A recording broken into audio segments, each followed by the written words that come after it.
आज हम ऐसी शख्सियत का इंटरव्यू करने जा रहे हैं जिसने पंजाब पब्लिक सर्विस कमीशन के ज़रिए 7 महकमों में बैक वक्त नौकरी हासिल की है। और ये पंजाब की तारीख में पहली बार हो रहा है कि एक ही उम्मीदवार को 7 हुकूमती इदारे अपॉइंटमेंट ऑर्डर जारी कर रहे हैं। और ये बहुत बड़ी एज़ाज़ की बात है इस नौजवान के लिए कि जिसने ये कामयाबी हासिल की है। और हम यहाँ पे ये वजाहत भी करना चाहेंगे कि Punjab public service commission is the only ray of hope for our young students and for our young graduates. तो आज हम इफ्तिखार साहब से पूछते हैं कि ये अपना हल्का सा तारुफ भी कराएं और बताएं कि कौन से महकमों में इनकी सिलेक्शन हुई है। जी Iftikhar sahab, please introduce yourself. जी सर, पहले तो आपका बहुत बहुत शुक्रिया, आपने मुझे इस प्लेटफॉर्म से जो लोगों के लिए एक रहनुमाई का मौका फ़राहम किया है, इसके लिए आपका शुक्रिया अदा करता हूँ। सर, मेरा नाम मोहम्मद इफ्तिखार है। मैं तहसील दीपालपुर ज़िला उकाड़े के एक इंतहाई बैकवर्ड एरिया से ताल्लुक़ रखता हूँ। वो एरिया जहाँ पे मेरे गांव से कोई भी अभी तक कोई गवर्नमेंट ऑफिसर एडमिनिस्ट्रेशन में नहीं लगा। अल्हम्दुलिल्लाह वहीं गांव में रह के मैंने उसी स्कूल से मैट्रिक की है, उसी स्कूल में शुरू से इब्तदाई तालीम हासिल की और उसी स्कूल से सीख के मैं आज पंजाब में 7 जगह रिकमेंड हुआ हूँ।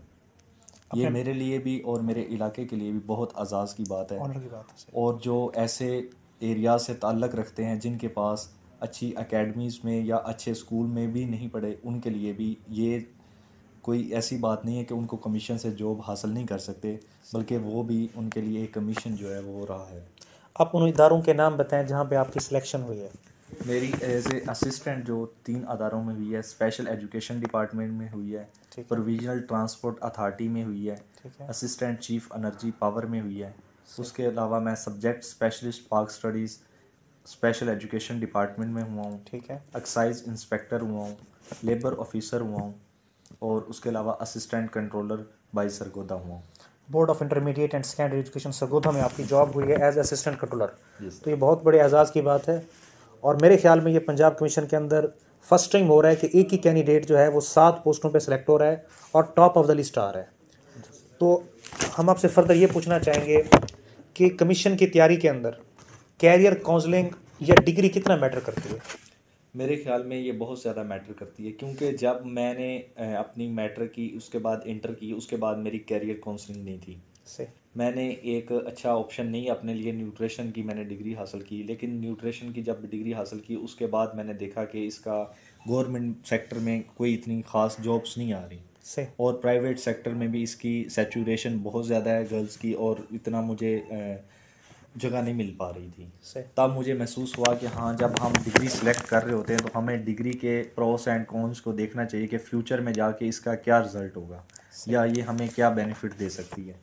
जैसा है कि इकोनॉमिक्स की डिग्री होगी, ये बहुत अच्छी डिग्री होती है, इसकी बहुत ज़्यादा गवर्नमेंट में सीट्स आती हैं, स्कोप है। उसके बाद पॉलिटिकल साइंस होगी, हिस्ट्री होगी, ये आपको एक कम्पिटिटिव एग्ज़ाम के लिए बहुत ज़्यादा जो है ना वो आपको कर देती हैं नॉलेज। अच्छा, अब ये बताएं कि आपका क्या व्यू पॉइंट है कि पंजाब कमीशन के अंदर सिलेक्शन के लिए हमारे जो यंग ग्रेजुएट्स हैं इनको कोई एकेडमी ज्वाइन करना ज़रूरी है? जो आजकल एकेडमीज़ बनी हुई हैं प्राइवेट, आप क्या सजेस्ट करेंगे? मेरे नज़दीक जो एकेडमी है वो जस्ट एक पैसे का और वो झांसा है कि आप हमारी एकेडमी में आएँ और फ़ौरन आपको कामयाबी मिल जाएगी। इसके लिए एक सब्र व तहम्मुल का ये एक अमल है। इसमें बहुत सारी इस राह में तकलीफ़ें भी आती हैं, आपको बर्दाश्त करना पड़ता है, लेकिन मेरे ख्याल में एकेडमी की ज़रूरत नहीं, क्योंकि ये बिल्कुल क्रैमिंग है, वन पेपर। मेरे नज़दीक क्रैमिंग है और इसमें एकेडमी का कोई रोल नहीं है। आप अगर अच्छे से अपनी स्ट्रेटजी बनाएं, आप अपने सोर्सेज देखें, अपने सीनियर से गाइडेंस लें कि कौन सी बुक्स पढ़नी चाहिए, कौन सी नहीं। आप पास पेपर्स को देखें, उनका एनालाइज करें कि कमीशन आजकल किस तरफ जा रहा है, फिर अपने आप को टाइम दें। लेकिन अगर आपने हिम्मत नहीं हारनी, लगन के साथ पढ़ना है, अगर आप लग पड़े हैं तो आपने तब तक नहीं हार मारनी जब तक आपकी सिलेक्शन नहीं हो जाती, क्योंकि इस राह में बहुत सारे लोग जब उनकी सिलेक्शन नहीं हो रही होती या 0.5 या 0.25 से रह रहे होते हैं, तब वो दिल हार जाते हैं। ओके। अच्छा, हम आपसे फर्दर ये पूछना चाहेंगे कि हमारे वो नौजवान जिनका ताल्लुक यानी विलेज के साथ है या बैकवर्ड एरियाज़ के साथ है या जनूबी पंजाब के साथ है, तो आप उनको क्या सजेस्ट करेंगे कि क्या पहले तो ये बताएं, क्या उनकी पर्सनैलिटी रुकावट है सिलेक्शन के अंदर? मैटर करती है उनकी पर्सनैलिटी या उनका बैकवर्ड एरिया से ताल्लुक़ रखना? आप पहले तो ये बताएं, क्या बैकवर्ड एरिया से ताल्लुक़ रखना रुकावट है उनकी सिलेक्शन के अंदर? बिल्कुल नहीं रुकावट। मैं खुद एक उनके लिए एक एग्जांपल हूँ। मैं एक बैकवर्ड एरिया से ताल्लुक़ रखता हूँ, मेरी कोई फैमिली भी इतनी पढ़ी लिखी नहीं है कि जो वो मुझे कर सके।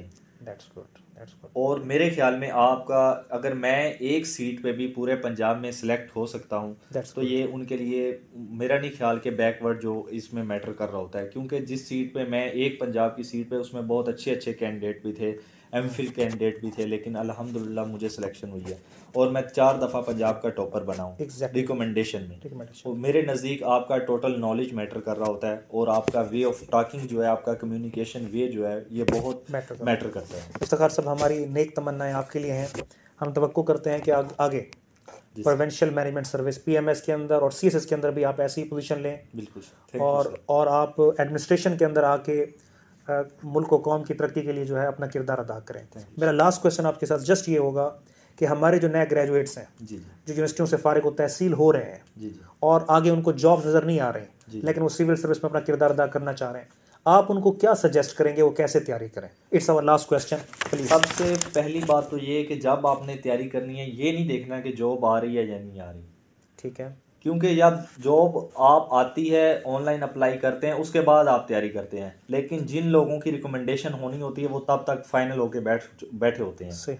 आपने जॉब का इंतज़ार नहीं करना, अपनी तैयारी जारी रखनी है। जॉब कभी भी आ सकती है, आप अपनी तैयारी इतनी होनी चाहिए, आपको तो एक सीट चाहिए, इतनी तैयारी होनी चाहिए कि पंजाब पे एक सीट भी आए तो आप रिकमेंडेशन हासिल करें। मेरे नज़दीक जब आप डिग्री में होते हैं तभी साथ साथ आप अपना जनरल नॉलेज अच्छा करें, हिस्ट्री पढ़ें, बुक्स का बताते हैं, इंग्लिश पढ़ें। सही है। अगर आप पास्ट पेपर को, इम्तियाज़ शहर के पास्ट पेपर हैं, उनको अच्छे तरीके से करें, उसमें बहुत सारी मिस्टेक्स हैं। मैं चाहता हूं कि उसको, एक चीज़ को सर्च करें, उस पर उसको एनालाइज करें, फिर एक पूरे पेपर को एनालाइज करें कि ये जो कमीशन है ये क्या चाहता है, किस तरह पेपर देता है, उसकी स्ट्रेटजी को समझें। आप ये कहना चाह रहे हैं कि जो पंजाब पब्लिक कमीशन की जो प्रीवियस पेपर्स हैं, जी, उनसे हम एक पैटर्न, उनका पैटर्न देख लें कि किस तरह के क्वेश्चंस बनते हैं, वो पैटर्न देखें और वो पेपर आपको हिफज होने चाहिए। वो पेपर तकरीबन कोई बनते हैं 300 से 400 पेपर, वो आपको हिफज होने चाहिए कि आपको इवन कितनी हिफज होने चाहिए, आपको पता हो कि कौन सा सवाल किस पेज पे पड़ा है। क्योंकि ये चीज़ आजकल बहुत मैटर करती है आपकी रिकमेंडेशन में, कि अगर आपने पास्ट पेपर का क्वेश्चन गलत कर दिया तो आप आउट ऑफ मेरिट है, क्योंकि बहुत ज़्यादा कंपटीशन हो चुका है। इसके अलावा आप 6 से लेके जो बेसिक नॉलेज है उसको डेवलप करें, वो आपकी एक इंटरव्यू में अच्छा आपको हेल्पफुल रहेगा। और दूसरा, जब आपके पास बेसिक चीज़ें का नॉलेज होता है, वो आपकी पर्सनैलिटी जब इंटरव्यू में जाते हैं तो खुद ब खुद बूस्ट हो जाती है। उसका आपको बहुत फ़ायदा होता है। इंग्लिश के लिए SP बख्शी की एक UPSC की बुक है, वो बहुत अच्छी बुक है, वो पढ़ें।